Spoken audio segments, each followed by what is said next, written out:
Hey, welcome to episode number 91 of the Brave Widow Show. I'm excited for you to hear from a special guest today, Andrea Rivera. Andrea was at the age of 20 and 24 when she became widowed, not only once at the age of 20, but again at the age of 24. It is incredible to think about her spirit of resilience and what she has been able to overcome in the years since she's been widowed. And at the same time, being pregnant during her first loss and raising small children during her second loss. Andrea has a beautiful spirit and presence, and I think you are going to enjoy the insight and the advice that she has to share with other young widows who are trying to raise children and grieve at the same time. Before we dive into Andrea's story, I do want to make you aware of a special group that we have going on. If you're watching this on video, or sorry, if you're not watching this on video, I'm holding up the Grief Recovery Handbook. And I have talked about this book many times on the podcast, probably not enough. I probably need to talk about it more. But this grief recovery method program was really the final puzzle piece for me in feeling a sense of completeness in my relationship with Nathan and with my grief. Even though I had done a lot of work with coaching and counseling and learning and being certified and doing all of the things that we think are the right steps in healing and moving through grief, I still had this sense of guilt, of regret, and ultimately, a lot of unclosed loops, a lot of things that were just unsaid, unresolved, a yearning to be able to have one more conversation and talk about some of those things. And this program completely changed my grief recovery and helped me feel a sense of completeness. It helped me feel free from regret, from guilt, from just that yearning of wanting to resolve some of these things. So I became certified to be able to host sessions for other people and work them through the program because it's very prescriptive. It is an evidence based program, the only one in the world. And evidence based just means that it has been proven to help people with grief recovery. Because it's prescriptive, it is something completely separate and apart from Brave Widow. So if you're part of the Brave Widow community, it's not you're not going to find it in there. And on the other hand, if you're not a widow, or if you want to address another loss, or you have a friend that's struggling with loss and with grief, the good news is they can go through this program. And I would love for you to bring them to the program if you're interested in joining the wait list or learning more, or if you know you've heard me talk about this enough, maybe you've read the book or parts of the book, and you know you're ready to go through this 8-week program, then you can go to bravewidow.com/grief to join. So bravewidow.com/GRIEF to join the wait list or to go ahead and sign up for the group. Now, I lead online groups or cohorts, as they're called, of a maximum of 8 people at a time. So I'm recording this in February. My next cohort that I'm leading is starting on April 29th. I don't know when you're going to be listening to this, but either way, I will always keep up bravewidow.com/grief as a way that you can go to get on the wait list or join the next available cohort.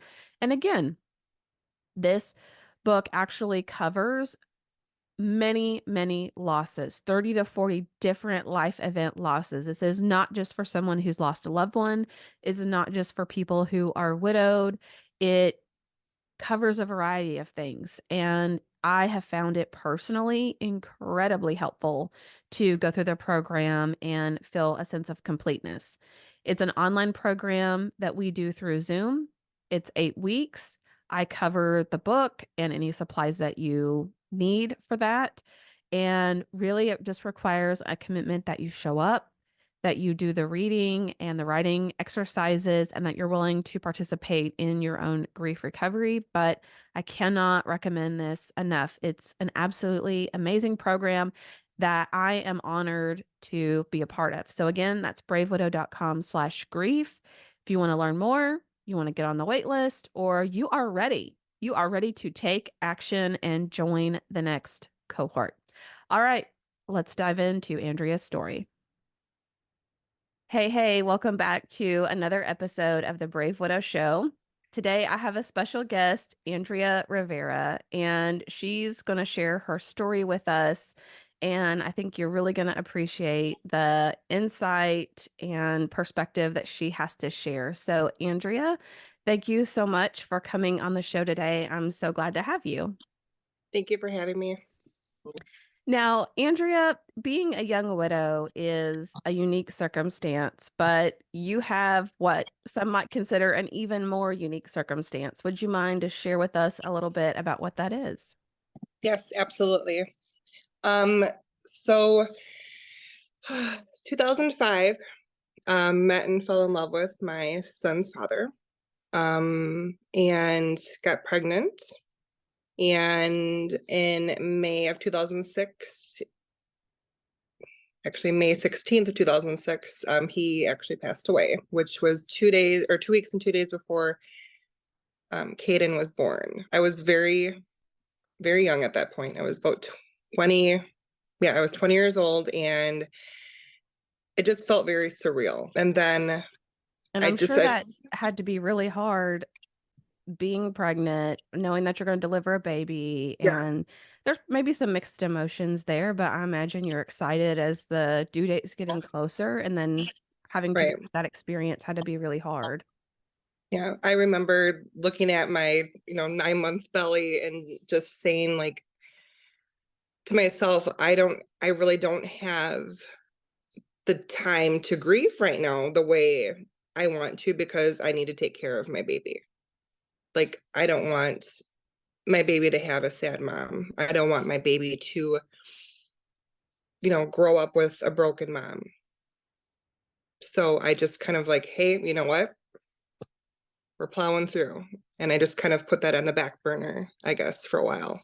Um, and then fast forward to 2007, um, I married my daughter's father, and about not even 2 years later, he also passed away. My daughter was a year and a half, and I remember just thinking, I can't believe that this is happening again. I remember when I was by him in the ICU, by his bedside, and just kind of numb and looking at him and thinking, I'm like, well, God wouldn't do this again to me, like, kind of thing. And yeah, sure enough, November 23rd, 2009. And I remember walking out of the hospital, and I just stood in the middle of the parking lot. It was after midnight, and I just screamed. And then I walked to my car, and I don't know what happened after that. Honestly, I just numb and just, going through the motions. Mhm. So, do you mind sharing what happened and how your husband had ended up in ICU? Yeah, absolutely. Um, he was feeling ill for a couple months, and he would go to the doctors, and nothing, they couldn't find anything wrong with him. And then one day I looked at him and I said, Steve, you're yellow. Like when someone says someone is jaundiced, like everything is yellow. Yes, his eyes, his skin, he was like a glowworm. And they said, Steve, you need to go to the doctor, actually probably to the hospital at this point. At that point I was working as a CNA, so I was kind of versed in you know, in healthcare, and knowing that his liver was literally failing him. You can see it. And he refused. And then I want to say a day or two later, he actually had to have the ambulance called and taken away. And that was on a Friday, and he was gone by Sunday. Like it was just he would turn septic and it just went from there. I can't even I can't even hardly imagine what it had to be like. Here you've got two very young small children at this point. You yourself are still really young and you're faced with, your husband's in ICU. Maybe there's a point where you think he's going to make it, he's not going to make it. I can't believe this is happening to me. How did you even find a courage to try to move forward or to think that a life for you would ever be possible past that point? I mean, that had to be devastating. Oh, it definitely was. I honestly don't know what thoughts exactly I had in my mind at that time, just knowing that I had to pick up the pieces and, you know, do it all for the kids. That's just what I had to do. Um, I didn't have that time to grieve. I did on my own time and never allowed the kids to see myself grieving, which may or may not have been a good thing. I don't know. But that's what I did. That's how I, coped with it. I kept really busy with them and with work, and that's really what I did for myself. And did you have a lot of support of people around you, maybe family or friends that stepped in to help? Or did you feel like you were somewhat alone in just trying to survive after that? I want to say a little bit of both. I didn't feel very supported, but I feel like also that might have been my fault as well, because people tend to look at me as a very strong person and maybe not needing that because I don't ask for it and I don't come off as me needing it. So they probably thought, well, she's fine, like it's okay. So in that way, not really. And I feel Yeah. bad saying that though too, but I mean, when I look back at it, I'm like, man, I really didn't have much, many at all. So Yeah. Well, I'm working with a group of folks through the grief recovery method, and they have a concept that's called the Academy Award recovery, which is exactly that, right? Like we have our acting face, our game face on, yeah, and I'm smiling as you're talking because I resonate a lot with that, which is I'm fine, everything's fine, I've got it because you feel like you have to be strong and you have to be there and you have mhm, to like you should be able to do it all. You shouldn't right, have to ask for help is how I felt anyway. right. And I also hate when people feel sorry for me. I don't ever want to feel like that, and I know that maybe that's a prideful thing, but I don't like that. It Mm. just doesn't feel good. So, Yeah, I completely understand and at the same time, I think, my kids were older when I lost my husband, and I'm thinking about you maybe having to potty train and change diapers or, kids when they're that young, what your son was probably around 3 or so. um, yeah, he was three, just three. My daughter was a year and a half. Yeah, Yeah, so a 3-year-old and a 1.5-year-old, they're very needy. yeah, They can't necessarily go fix their own snacks or pour their own drinks or, they need a lot of mom time and support. And mhm. were there times that you just felt like you never got to shut off, you never got a break, like you were just always had to be present, whether it was at work or with the kids, or did you find that was a struggle for you? It definitely was. I definitely had my moments with that, like coming home and when I finally would get him to bed and I was sitting on the couch, I'm like, oh my gosh, and just thinking like, gotta do it again in, 7 hours or whatever it is, and just not really feeling like a relief, I guess. A lot of the jobs I took though when the kids were young. Like I was a daycare teacher, so I could be in the daycare with the kids, or a lunch lady, so I could see them during the day. Like that's what I did. I just did what I had to do to, spend my time with them, but also make the money that we needed to survive. So, Oh, that's a great idea. I was gonna ask, what suggestions you had for someone who's in a very similar situation to you, who maybe just lost their spouse or their second spouse, and they've got these young kids and they're trying to figure out what to even do next. What else were maybe some things that helped you during that time? being outside, the fresh air, the sun, journaling, lots of Epsom salt baths. Love my baths. Was never really alone then, though, with the door open, and then, Mom, what are you doing? But I mean, it, yeah, Fingers that kind under of, the yes. door. Oh, like I never, no, that's the thing. Like I always kept the door open, bathroom door open, because it never fails. Every time you go, hey, Mom, what are you doing? Hey, you want to see this? Like just, it's like, okay. At this point, just everyone, we're partying in the bathroom when I go. So come on in.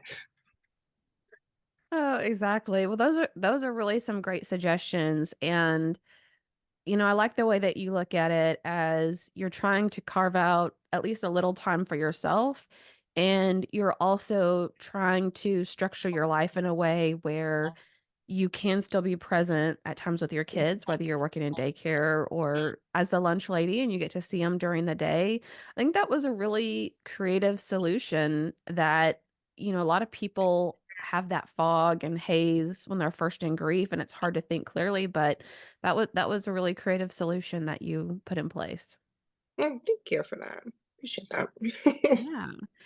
So, if you can remember, back then, what what was maybe a point where you felt like you were getting your feet underneath you and you could start to think about rebuilding your life, or feeling that there could still be a good future for you and your family? What was that experience like for you?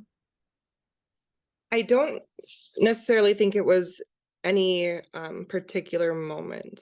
I feel though throughout the years, every year has gotten better, emotionally and financially for me and for me and the kids. And my kids have even said that too. Like we've moved several times, unfortunately, but it's always been to like a better location, a better home, better school, and we've been able to, travel a little bit.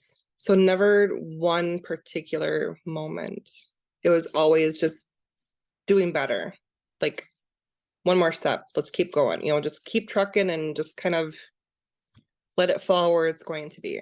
But it's always for the best. Oh, I think that's great. A lot of people tend to struggle with not having any hope at all or feeling like, well, what's the point? My person's no longer here. But I Yeah. love that you took those steps out of faith, like, okay, somehow we're going to create this life again. And I don't know exactly what it looks like, but I know if I just keep moving forward, that we're going to eventually get there. Yes. 100%. Yeah. So I know everybody will be curious to know, having lost two people that you were so close to, did that impact, did that give you a sense of fear in any way? Like, I don't want another relationship, or, maybe there's a reason why this keeps happening to me, or did you have any of that mind drama or any of those Oh thoughts my as gosh. you, Yes. okay, all right, tell us about that. Yes. That was always a fear, and it still is a fear. And honestly, that fear has kind of seeped into me thinking about my kids too. Like, oh my gosh, what if something happens to them? I really try my best to not dwell on that on a daily, but I do think about that daily. I do. But I think that's just part of my grieving process. Like, because we've lost so much at in such a short, amount of time. And while they're so young, now that I'm older, they're older, I'm actually able to process the grief that I didn't process before too, Mm, yeah, I think because I didn't allow myself to do that fully, because I had kids to raise, and that was I know that's not for everyone, but that was my mentality. I was like, I can't do this right now. I have my babies, and this is what we have to do. But now that they're older and they're starting to have their own lives, my daughter's almost 16, my son's almost 18. Now I have more time where I'm like, okay, because mom, I'm going to a friend's house, or mom, I have to work. And now I can sit and process that grief the way that it should have been years ago, too. thank you for that just vulnerability, because I think a lot of people don't realize that it has to be processed at some point, and they think, well, time just magically heals all wounds. Time will Yeah. just make it better on its own. But as you said, we find that we have to come back to it, feel it, process it, and then move forward.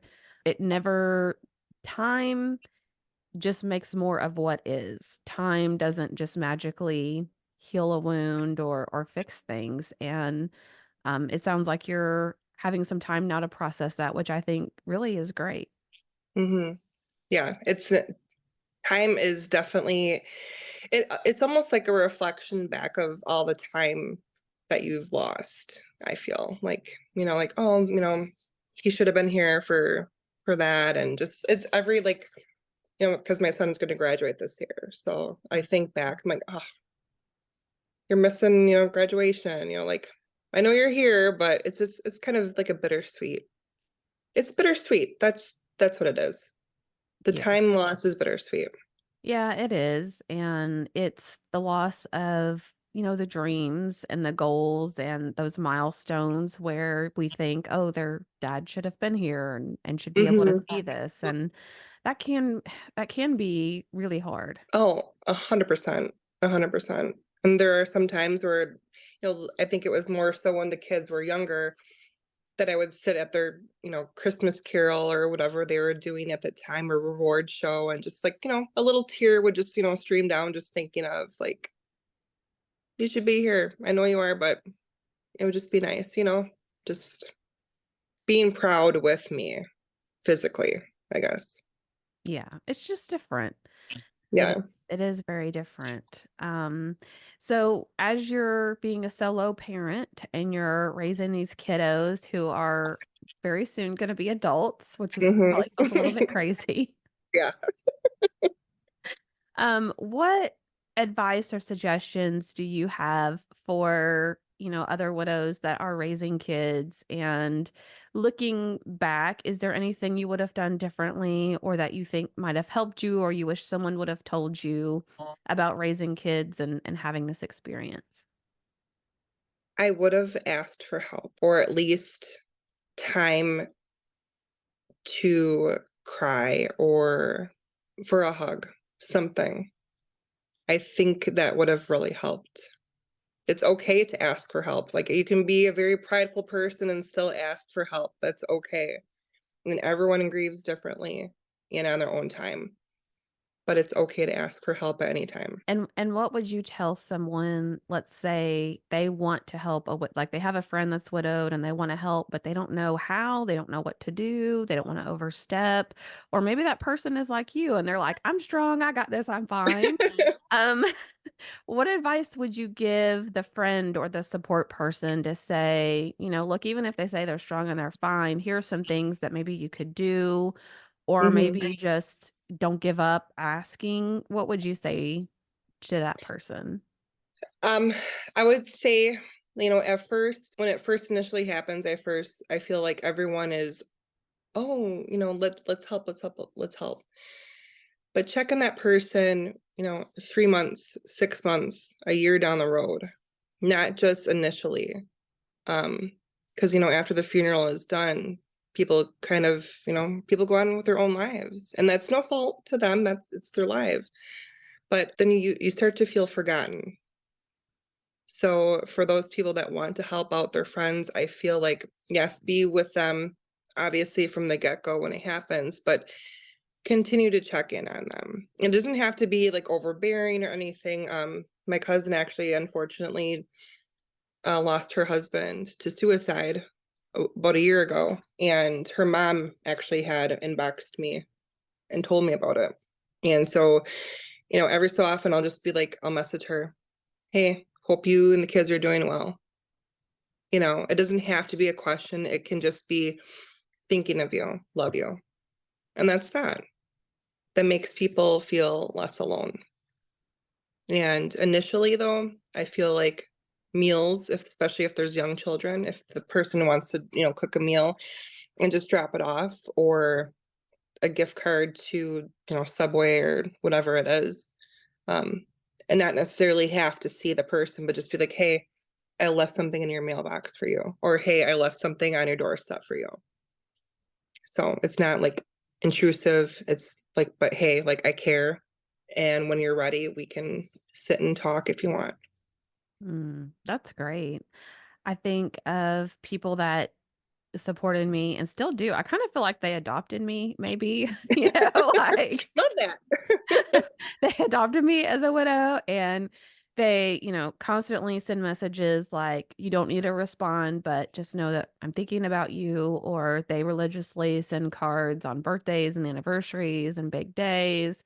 And to your point, some of these people I haven't sat down with and had lengthy conversations, but it's just a really good feeling to know that you're not forgotten, that Hmm. you're not unseen, that people do care about you and want to be there for you, and that it just stands the test of time. That's really amazing.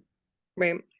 Yeah, so any other words of advice or encouragement maybe for a widow that's just in the aftermath of loss and trying to figure it out, what final advice would you give to that person? Final advice. I would say give yourself grace. Like I said before, grieving is a process, or grief is a process, and it comes in waves, and sometimes those waves knock you down, and that's okay.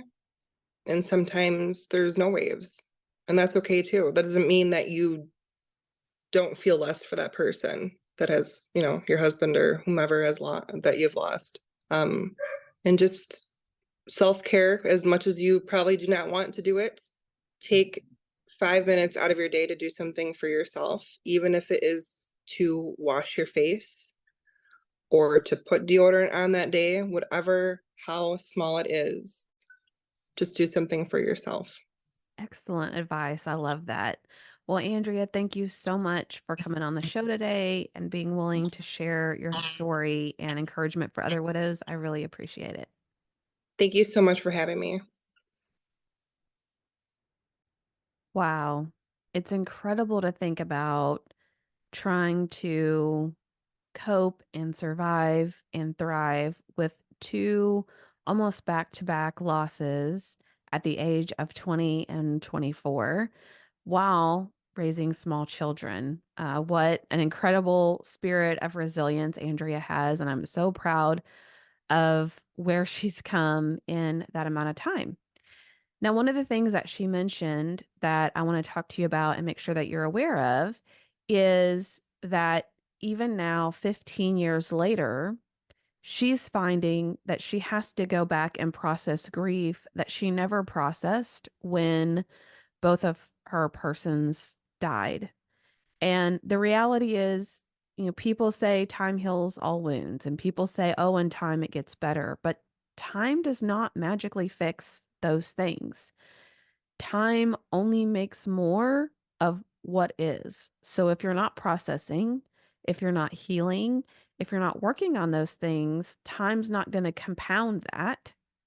Time is only going to compound what you continue to do.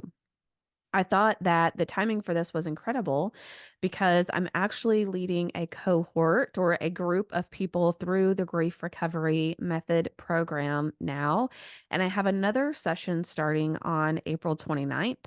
I would absolutely love for you to be part of that. It's an amazing opportunity to process your grief, to let go of the guilt and the regret and the missed time that you have with your person that Andrea mentioned, And for me, it was the key, like the final puzzle piece in being able to feel free of guilt, of regret, of all the things I wish I would have been able to say to Nathan, of all those unclosed loops and unresolved emotional things that were happening inside of me.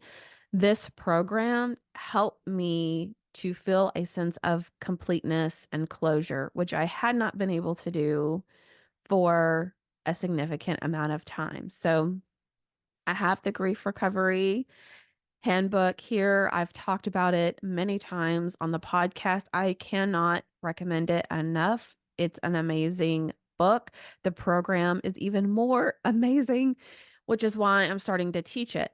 Now, because the grief recovery program is evidence based, meaning that it's been proven to help people through grief to move forward with a sense of completeness, it is the only one in the entire world that's evidence-based. So, because of the structure and because it's so prescriptive, this is something I offer outside of the Brave Widow community. Now, if you're in the Brave Widow community, you can still participate, but you do not need to be a widow. You do not need to be in Brave Widow community. You do not need to even have lost a loved one to participate in the grief recovery program. It is a program for anyone of any kind of loss, pet loss, job loss, health loss, financial loss, any sort of loss or grief. Anyone can participate. So if you're interested or you know someone who would be interested, I would love for them to join us as we walk through this program. There are only 8 spots available, and I don't know, because I'm recording this in February, when you're going to hear this. I don't know when we're going to continue to have spots available or how many will be left. But for the online group sessions, we are limited to 8 people per cohort or per group. And if you would love to be a part of that, or if the spots have been filled and you want to be on the wait list to participate in the next cohort, then you can go to bravewidow.com/grief, GRIEF, and sign up to be on the wait list, or go ahead and join to participate in one of the cohorts. It's an 8-week session program. I provide the book, I provide everything that you need to go through the program. And it really just requires a commitment from you that you are going to show up to the meetings and that you are going to participate in the reading and writing activities. Again, I cannot say enough how much this program has helped me, and I would love for it to help you too. Whether you find yourself just having had a recent loss, or whether maybe you're like Andrea and 15 years later, you're still processing your grief. You're still struggling. You're still having those really tough feelings in some of those big events, then this is the program for you. It's amazing. Go sign up for it. bravewidow.com/grief. Thanks, guys. Are you a widow who feels disconnected? Do you feel like you're stuck or even going backwards in your grief? Widowhood can be lonely and isolating, but it doesn't have to be. Join us in the Brave Widow membership community and connect. We teach widows how to find hope, heal their heart, and dream again for the future. Find your purpose and create a life you love today. Go to bravewidow.com to get started.